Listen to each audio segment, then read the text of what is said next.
अब आपके सामने रख रहे हैं पश्चिम बंगाल का आंकड़ा। पश्चिम बंगाल ये भी सबसे ज्यादा सीटें देश में देता है।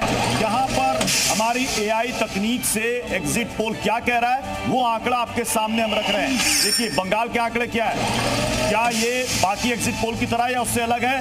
देखिए कुछ ही सेकंड में आपके सामने आएगा। पश्चिम बंगाल में एनडीए को 20 से 24 सीटें मिल सकती यानी पिछले बार से ज्यादा।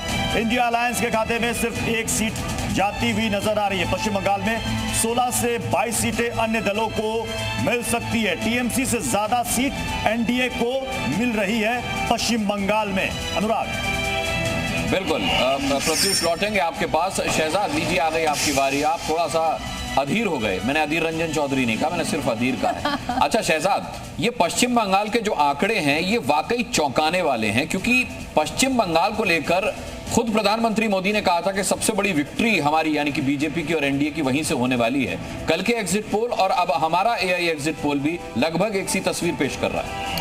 देखिए अनुराग जी, सबसे पहले तो मैं अधीर नहीं हो रहा हूं, परंतु कल भी आपके एंकर ने मुझे समय नहीं दिया। मैंने कहा ना, आज भी सो बात रही। शहजाद सुनिए ना, अपने समय को अपने एक्सपर्ट कमेंट में लगाइए। देखिए ना, ऐसा है कि मुझे अपने समय का कैसे चयन करना है वो मुझ पे छोड़ दीजिए। मैं राष्ट्रीय प्रवक्ता हूं एक पार्टी का, मैं अपनी पार्टी की बात रखने आया हूं। यदि मेरी पार्टी की बात, उन्होंने कहा कि 140 करोड़ लोगों का अपमान होता है, जब त्रिवेंद्र जी ने एक बात करी, मुझे बताइए कि जब 2014, 17, 19, 22, 23 में नतीजे आते हैं और समाजवादी पार्टी और कांग्रेस पार्टी कहती है कि ईवीएम गड़बड़ है, तब जनता का अपमान शोभना यादव को नहीं दिखता।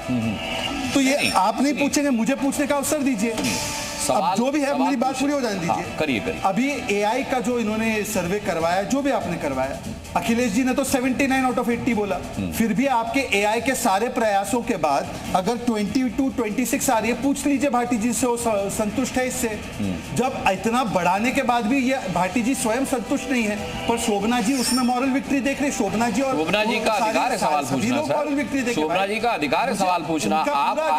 आप उनका जवाब दे सकते हैं, लेकिन आप उनके सवाल को खारिज नहीं कर सकते। नहीं, सुनिए सवाल को खारिज। शहजाद पूनावाला, आप तो इतने बढ़िया प्रवक्ता हैं और सारे एग्जिट पोल आपको विक्ट्री दिखा रहे हैं। मुझे इस गुस्से का, सुनिए, मुझे इस गुस्से का ना कुछ लॉजिक नजर नहीं आ रहा। गुस्सा आपके एग्जिट पोल पे नहीं है। हाँ, गुस्सा इस बात का है कि कम से कम फेयर होने का नाटक तो कीजिए। नहीं, देखिए सवाल हर तरह के पूछे जाएंगे। शहजाद हर वाक्य में अगर टोकेंगे तो नहीं, टोक नहीं रहा मैं कह रहा हूँ सवाल को छोड़ दीजिए। सवाल पूछना उनका अधिकार है। मैं भी अपनी बात रखूं। बिल्कुल रखिए। देखिए, मैं तो पहले दिन से, जब कल भी आपने 10 एग्जिट पोल दिखाया, तब भी मैंने बोला कि आंकड़ा तो 4 तारीख को आएगा। आज भी मैं कह रहा हूं आंकड़ा 4 तारीख को आएगा। एग्जिट पोल डायरेक्शन बता सकते हैं। ये एग्जिट पोल उत्तर प्रदेश में भी डायरेक्शन दिखा रहा है जी। बाकी के एग्जिट पोल्स भी सेम डायरेक्शन ही दिखा रहे हैं। और आज एक एग्जैक्ट पोल आ चुका है, ये आर्टिफिशियल इंटेलिजेंस छोड़िए और एक्चुअल रिजल्ट आज अरुणाचल का आया है। उसमें मुझे लगता है कि अरुणाचल प्रदेश में पूरे नॉर्थ ईस्ट का इन्होंने प्रोपेगेंडा और उनकी जमात ने जो मीडिया में बैठते उन्होंने बनाया कि मणिपुर के बाद घुसने नहीं देंगे। आज मुझे बताइए, अरुणाचल प्रदेश में कांग्रेस 0 है। कुछ लोगों को बुरा लग रहा होगा, उसका फ्रस्ट्रेशन दूसरों पे निकालते, बड़े नेताओं पे, मुझे समझ में आता है। पर कांग्रेस पार्टी ना मेघालय में है, ना मणिपुर में है, ना त्रिपुरा में, ना आसाम में है। आज उत्तर प्रदेश में 2 बार रिपीट हुई है सरकार, उत्तराखंड में 2 बार रिपीट, गुजरात में कई बार रिपीट, मध्य प्रदेश में कई बार रिपीट, हरियाणा में 2 बार रिपीट, त्रिपुरा में 2 बार रिपीट। मुझे बताइए 2011 के बाद कांग्रेस की कोई सरकार रिपीट हो रही है? आप बताइए, ये परफॉर्मेंस और डिलीवरी नहीं है।